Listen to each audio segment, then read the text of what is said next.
Well, we had three planes on the way over to Germany. First was from Washington, D.C. to Toronto, then Toronto to Frankfurt, and Frankfurt to Bremen. Our plane from Washington to Toronto was over an hour late leaving Washington. So we didn't have very much time in Toronto to make the connection, so we were pretty sure we were going to miss the plane that we were supposed to go on. However, when we got to Toronto, they said that that plane had been delayed also because of some mechanical problem that they had to fix, so that the plane was still there and that we should be able to make it. However, we found out that it was after midnight, and somehow, I've never heard of this before, but if it's after midnight the next day from when you were supposed to fly, then you're canceled, although the seats are still available. Did you get canceled? So, Yes, you so, have to start over. so they told us to go down to some counter. I've forgotten what it was called. Anyway, we went down to this place, and there were other people there, and there were like 2 or 3 people. Well, let's get to the good stuff. Okay. Anyway, so it must have taken at least 15 minutes for them to do all the stuff they had to do on the computer and get us all lined up to go on this plane that we were supposed to go on anyway. And then they gave us vouchers for 20 euros each, I think, to get something to eat. So we did go get something to eat, and then we went to the gate where the plane was that we were to get on. So we did. This was Air Canada all the way over. So we got on, and then that flight took us to Frankfurt. So when we got to Frankfurt, we waited until everybody got off the plane, we were told to. Then they come with a thing that looks like a mobile home or a trailer that has scissors underneath of it, and it raises it up to the height of the door. And then we go and get in there. Mother's on her scooter, I think, and I'm there with my backpack, and they have wheelchairs in this thing. And then they drive us around in that to some office. Who else was in there with you? There were a few other, there were like people from India. Somebody was flying to Bombay. And anyhow, so we went to this office. Oh, and we had found out that I had no boarding pass. Mother had a boarding pass, but I didn't. And so when we got in this office, I said, well, the records must show that there's a boarding pass for me. We're traveling together. And so there was all this back and forth and calling here and there, and the Richards, not the Richards, Richards. And so finally, somebody took us up to this next level or next floor, and we talked to somebody, and I think we had to show our passports maybe. Anyway, they got this all straightened out about me not having a boarding pass. And then we come back down to this office where we had been for a half hour or an hour, and here's my boarding pass stuck to Mother's boarding pass for some reason. Oh my God. So then there's this young girl that said she would take us to the gate where we were to get the plane for Bremen. I said, how long does that take? She said, about 15 minutes. Well, Frankfurt is a huge, just an immense airport. So Mother's going along on her scooter, and of course we had to go through security at some point and show our passports. But the good thing is we don't have to wait very long at those places because Mother's got this scooter or, handicapped.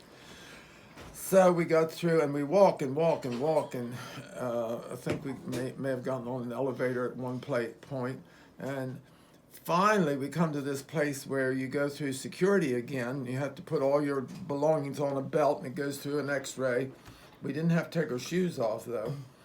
And this girl took her jacket off, a very pretty German girl.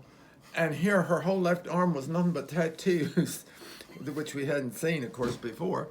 So then we got to the plane for Bremen, and that's where there was this guy that looked so much like Chris Kuhn, our neighbor, And I said to him when we were getting off the plane, I said, you look just like my neighbor. And he said, do you like your neighbor? I said, yes, I do. And then he smiled. He was from Hungary.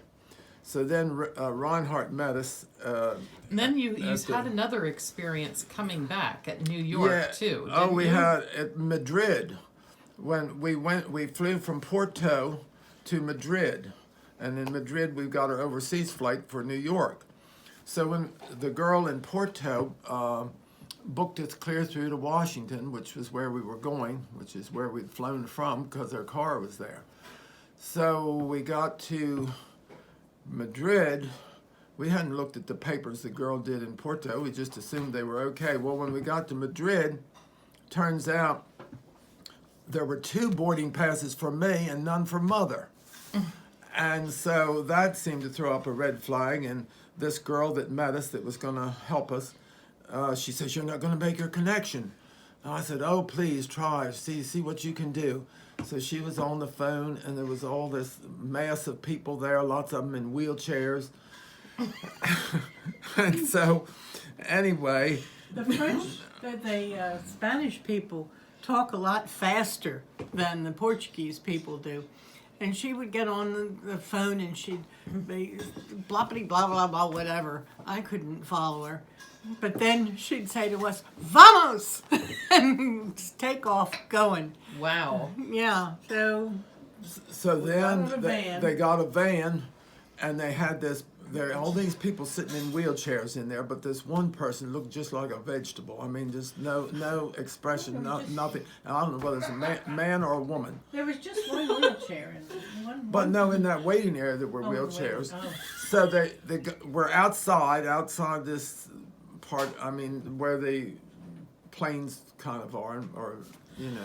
So they put this vegetable person with a wheelchair in the van, and then they lowered this lift at the back so Mother could run her scooter on there, and then they raised it up, and Mother rolled onto the van. I got in the van. Well, what I didn't tell you, or you didn't hear me say, was that when they closed up that ramp, one of the wheels on my scooter was still on it, and it kind of threw me forward, and I pushed the vegetable person ahead some so that I didn't push it. My scooter pushed the vegetable person ahead, but he never moved. Whoever it was never moved. Couldn't tell if it was man or woman. Alive or dead. Well, they had their eyes open. It sort of made some moaning sound at one point.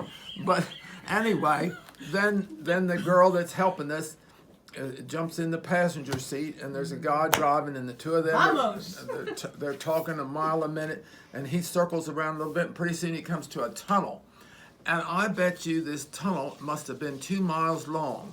I mean, it had lighting in it and everything, but I'm assuming that the plane from Porto came in at one end of the airport, and the flight we're to take to New York was at the other end. Was the So- vegetable with you? Oh, yeah, the vegetable. right along. I don't know where the vegetable was going. So, anyhow, Some garden. we rode and rode and rode underground in this tunnel, and then finally, I mean, it was a long ride. We're going around bends. Yeah, there are bends in there, and once in a while. I had to hang on to something. I was sure the scooter was going to tip over. So finally, we came out onto the top of the ground, and we got out, and we started walking. We still had quite a ways to go to our plane, and so. Well, I want to hear the good stuff there- when you get to New York. All right, so then there was another girl to help us there, and she pulled the little green suitcase, and I had the basket that goes with your scooter, the bicycle basket thing, and my backpack, and I'm walking as fast as I can go, and you're running along with your scooter really fast. So we finally get to the gate where we're to get on the plane, and we're some of the last ones to get on the plane, but we did make it.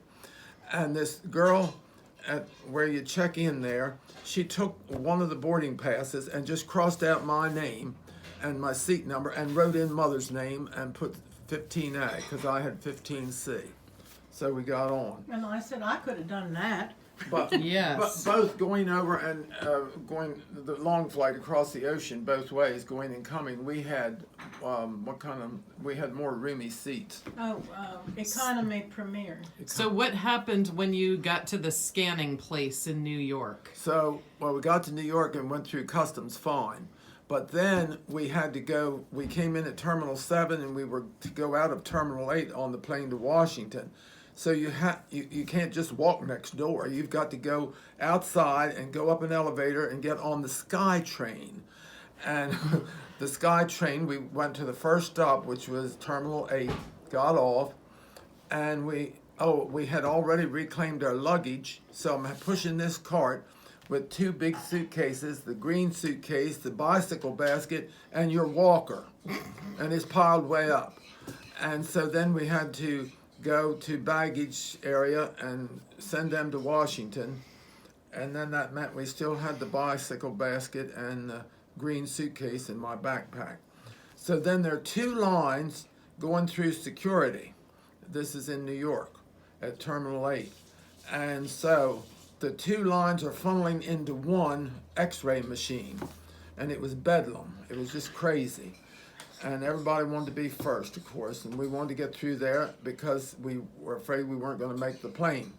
So we got all our stuff through there, and this was the only time they made Mother take her shoes off and take her brace off her leg, and they put the brace through the x-ray machine.